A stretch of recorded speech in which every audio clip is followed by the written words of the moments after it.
स्वामी समर्थ महाराज की जय. स्वामींबद्दल आपण किती बोलू तेवढं कमी आहे माझ्या मते. कारण जनरली आपण बघतो हल्ली बऱ्याच ठिकाणी म्हणजे वेगवेगळ्या पंथातली लोक, वेगवेगळ्या पंथातली बऱ्याचशा गोष्टी आहेत.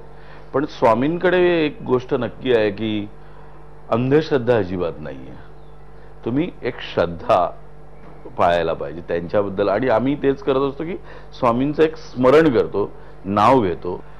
कृपा सिंधू या नावानं एक सिरियल मी मराठीवर येते, अश्वगंधा एंटरटेनमेंट प्रायव्हेट लिमिटेड तर्फे.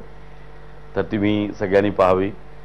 त्यांचा प्रयत्न आहे की त्यानुसार स्वामींचं नामस्मरण सगळ्यांना घडावं आणि त्यांचे अनुभव हे तुम्ही सुद्धा अनुभवावेत यासाठी ही सिरियल करतायत.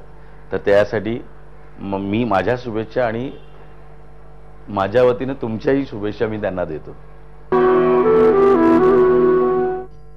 आणि हा अंधेरीचा मठ, लोखंडवाला सारख्या उच्चभ्रू वसाहतीतला, फास्ट फूड आणि इझी मनीच्या विळख्यात अडकलेल्यांना भक्ती मार्गाची ओळख करून देणारा.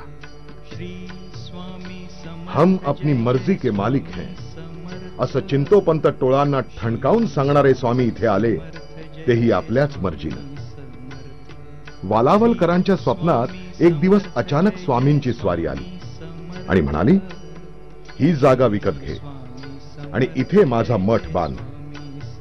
स्वामी मार्गात प्रश्नांना स्थान नसतं आणि शंका नाही.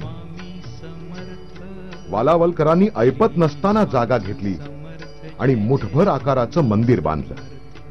पण ज्याचं नावच वटवृक्ष स्वामी, त्याला एवढीची जागा थोडीच पुरणार. स्वामी आले. पाहता पाहता मठानं विराट रूप धारण केलं आणि आजची ही वास्तू स्वामी समर्थांच्या सामर्थ्याची साक्ष पटवते. हे स्वामींचं मंदिर हे माझ्या वडिलांनी बांधलं 95 फेब्रुवारीला. जरी वडिलांनी बांधलं असं मी म्हटलं तरी त्यामागची खरी प्रेरणा ही त्यांचे गुरु आणि अक्कलकोट स्वामी समर्थ संप्रदायातले एक अवतारी पुरुष श्री सद्गुरू दिगंबरदास महाराज यांचीच होती. तसं पाहता हा सर्व जो भाग आहे म्हणजे स्वामी समर्थ नगर अंधेरी पश्चिमचा हा जो भाग आहे, हा भाग त्यावेळेला 75-76 साली पूर्णपणे दलदलीचा होता आणि लोक येथे राहत नसत. केवळ जू बीचवरचे उंट आणि इतर सर्व प्राणी इथे फिरण्यास येत असत.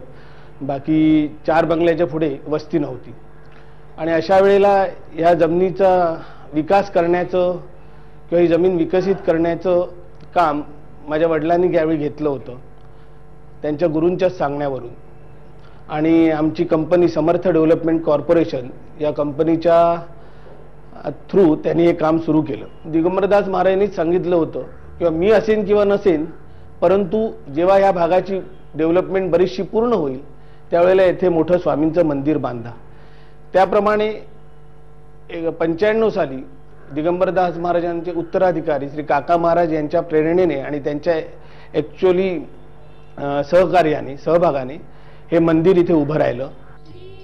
अशी एक ना दोन कितीतरी श्रद्धास्थानं आहेत मुंबईत. मस्तक टेकायची तुमची तयारी असेल तर स्वामी चरणाला तोटा नाही. फक्त प्रपंच करता करता परमार्थाचा चटका झेलायची तयारी हवी. त्या शक्तीचं अस्तित्व मान्य करण्याचा मनाचा मोठेपणा हवा आणि त्या शक्तीपर्यंत पोहोचण्यासाठी गुरु करण्याचं धारिष्ट्य हवं. तुम्ही डोळे झाकून विश्वास टाका आणि कड्यावरून उडी टाका. स्वामी खात्रीनं तुम्हाला अलगद त्यांच्या ओंजळीत झेलतील आणि मग तुमच्या तृप्त मनातून साध उमटेल. स्वामी समर्थ आणि स्वामीच समर्थ, बाकी सगळे असमर्थ.